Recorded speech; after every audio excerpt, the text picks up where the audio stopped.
E a nossa expectativa, evidentemente, como todos têm acompanhado aí pelo nosso trabalho aqui com as vítimas do 8 de janeiro, né, foi a respeito de como ele trataria o 8 de janeiro, o 6 de janeiro lá nos Estados Unidos, que é o nosso 8 de janeiro aqui no Brasil, né?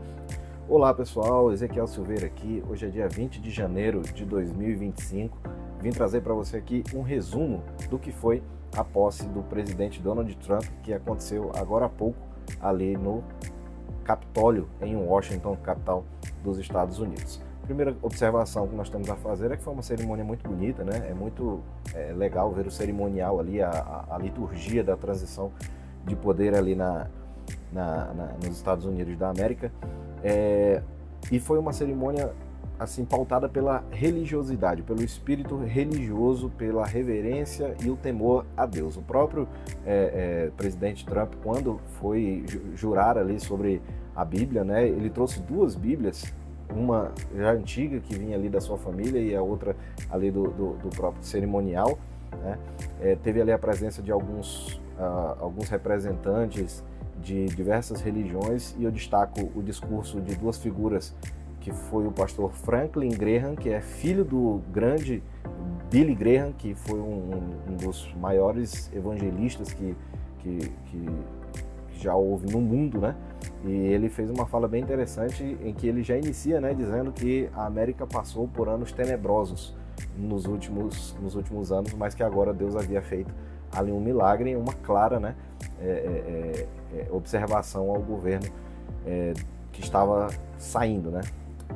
Também houve um discurso muito bonito do pastor Lorenzo Sewell, um pastor da comunidade negra, que fez uma oração muito linda com o título Let the Freedom Ring, que deixa a liberdade soar, cantar, né, em toda a América, e agradeceu a Deus porque a liberdade estaria de volta nos Estados Unidos a partir daquele momento.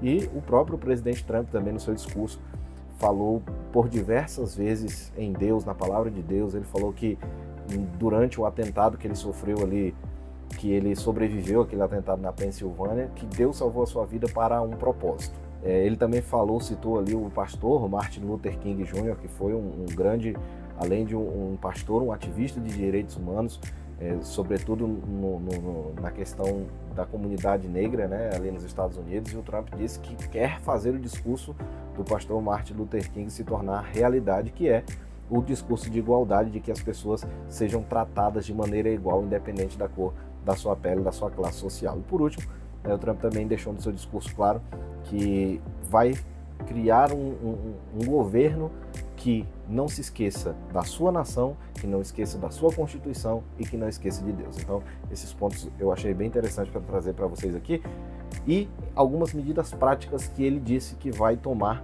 nos seus primeiros dias já de governo. Primeiro, vai decretar uma emergência nacional na fronteira sul. Ele tem ali aquele problema da travessia ilegal de pessoas ali na fronteira sul, ali, sobretudo com o México, essa fronteira ali dos Estados Unidos. Ele diz que vai reforçar aquela questão, porque ali é um ponto de entrada de drogas. Então, outra medida também que ele fala que vai tomar nesses primeiros dias é designar os cartéis, né, como organizações terroristas, e aí você consegue enviar fundos para combater o tráfico de drogas. Diz que também vai promover medidas que vai conter a inflação, porque os preços estão subindo muito lá nos Estados Unidos. Então, medidas econômicas, né, com vistas a melhorar a qualidade de vida do cidadão americano. Que isso ele deixou bem claro, que o objetivo dele é fazer a América grande novamente, ou seja, preservar o seu país, preservar a sua nação, preservar a sua população, e diminuir os preços é uma dessas medidas. Também falou que vai usar o petróleo para baixar o preço do petróleo. Ele chamou inclusive de ouro líquido, né? Então a gente já imagina aí também que essas medidas de terrorismo ambiental que foram tomadas no governo Biden serão aí, muitas delas, esses decretos serão revogados. Vai se criar um equilíbrio maior entre a conservação do meio ambiente e a extração de petróleo, o desenvolvimento social, e vai fazer um governo mais barato e mais eficiente, né? E aqui a gente vê o contrário, né? Um governo caro e ineficiente, que era o que estava acontecendo lá, e ele disse que vai tomar medidas nesse sentido. Outra coisa interessante que repercute aqui na nossa situação do Brasil é que ele disse que vai acabar com a censura por parte do governo e das redes sociais. Então, esse consórcio aí entre governos, né, e redes sociais para censurar opositores políticos, isso aí, segundo ele, vai acabar, e isso reflete muito bem no Brasil, porque nós vivemos aí nesse embate. Inclusive, uma das pessoas, um dos assessores ali principais dele é o próprio Elon Musk, que é o dono da rede social X, e que sofreu censura aqui no Brasil, praticava essa censura velada por ordem do Supremo Tribunal Federal. Então isso aí com certeza vai repercutir no Brasil. Inclusive esse outro tópico aqui que ele falou também, que é de acabar com a perseguição política. Então ele até fez uma piadinha, que ele falou, ó, é algo que eu sei muito bem a respeito, uma vez que ele foi processado aí por diversos crimes e a gente viu todo o aparato estatal sendo usado contra ele, coisa que acontece aqui também no Brasil. A gente tem visto aí o presidente Bolsonaro e tantas outras pessoas que estão sendo perseguidas pelo próprio Estado, força estatal sendo usada para perseguir essas pessoas. Também diz que vai acabar com esses experimentos de engenharia social nos aspectos de gênero e raça. Isso aí fala muito a respeito dessa militância, né, sobre gênero e tal. Ele inclusive falou que os Estados Unidos, na sua documentação ali, o governo vai reconhecer apenas 2 gêneros, macho e fêmea. Outro tópico que eu achei interessantíssimo é que ele falou que vai recontratar os servidores que foram demitidos por causa de vacinação da Covid, inclusive com o pagamento do retroativo. Por fim, algumas outras medidas aqui que ele falou, que vai transformar o Golfo do México, vai passar a se chamar agora Golfo da América, diz que vai tomar de volta o controle do Canal do Panamá, que ele disse que a China que está tomando de conta de tudo lá. Falou que o governo dos Estados Unidos vai expandir a exploração espacial, que vai mandar inclusive pessoas para Marte. Homenageou a história dos Estados Unidos, falou das pessoas que lá fundaram, que passaram por diversas dificuldades, e ele ressaltou, eu achei interessante nesse ponto, que ele fala que vencemos o fascismo e o comunismo, ou seja, se afastando de ambas as ideologias e mostrando que os Estados Unidos são contrárias a essas ideologias, tanto que as combateram e as venceram, e encerrou com a mesma frase que ele iniciou: a era de ouro dos Estados Unidos da América começa agora.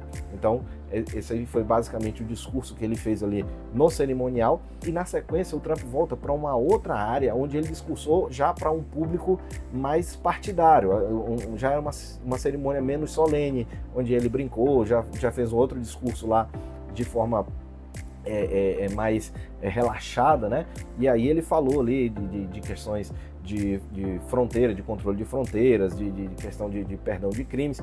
E a nossa expectativa, evidentemente, como todos têm acompanhado aí pelo nosso trabalho aqui com as vítimas do 8 de janeiro, né, foi a respeito de como ele trataria o 8 de janeiro, o 6 de janeiro lá nos Estados Unidos, que é o nosso 8 de janeiro aqui no Brasil, né?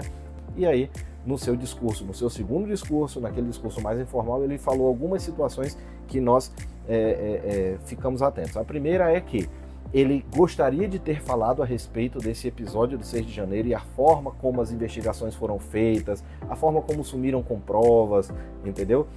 No seu discurso principal. Mas como ele estava trabalhando em um discurso mais de conciliação, então ele resolveu não tocar nesse assunto e fazer acusações. Mas já nesse segundo discurso ele falou: aqui eu vou falar, sumiram com provas, não fizeram o trabalho de segurança que deveria ter sido feito, sobretudo a senhora Nancy Pelosi, que era responsável pela segurança do Capitólio naquele dia. Desapareceram com provas, com evidências, com imagens, com documentos, com depoimentos, tá? Então ele fala que vai haver muita ação, tá, do governo dos Estados Unidos em relação ao tema do 6 de janeiro, tá?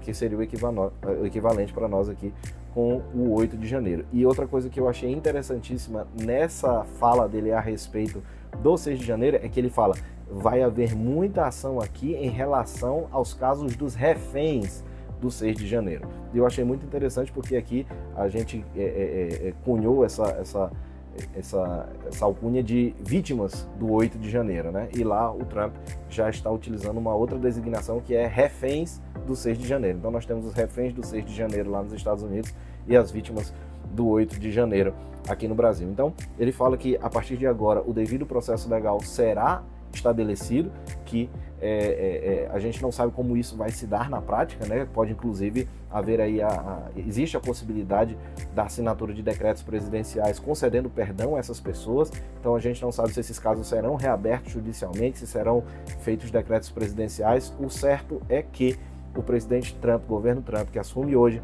passará a lidar com esses casos do 6 de janeiro de forma séria. E aí, como tudo no Brasil acontece, com 2 anos de delay, né, de atraso em relação aos Estados Unidos, nós esperamos que daqui a 2 anos, assumindo aí um novo governo, né, esses casos passem a ser tratados de maneira diferente aqui no Brasil. É óbvio que a gente sabe que aqui a situação é completamente diferente, né? Lá eles têm uma Suprema Corte séria e que não se imiscui nos assuntos do Poder Executivo e nem do Poder Legislativo. Aqui nós temos um consórcio entre o governo Lula, o Supremo Tribunal Federal e parte do Congresso Brasileiro, então aqui a situação é muito mais difícil e muito mais complicada de você lidar e resolver a situação dessas pessoas, tá? Entretanto, a gente espera que com a assunção do presidente Trump lá na Casa Branca, haja sim uma pressão do governo dos Estados Unidos sobre o governo do Brasil, sobre as instituições brasileiras, para que passem a impedir essa questão da censura, a diminuir essa questão da censura e a tratar as pessoas como seres portadores de direitos, né, e não como inimigos do Estado, como nós estamos vendo aí, vendo pessoas, a grande maioria inocentes, sendo absolutamente vilipendiadas pelo Estado brasileiro. Essa é a nossa torcida, esse é o nosso trabalho, tá bom? Então, essas são as informações que eu queria compartilhar com vocês a respeito da posse do presidente Trump lá nos Estados Unidos, e que isso possa nos trazer aí novos ares, novas energias e um novo combustível para continuarmos trabalhando para melhorar a nossa nação, tá bom? Forte abraço, até mais.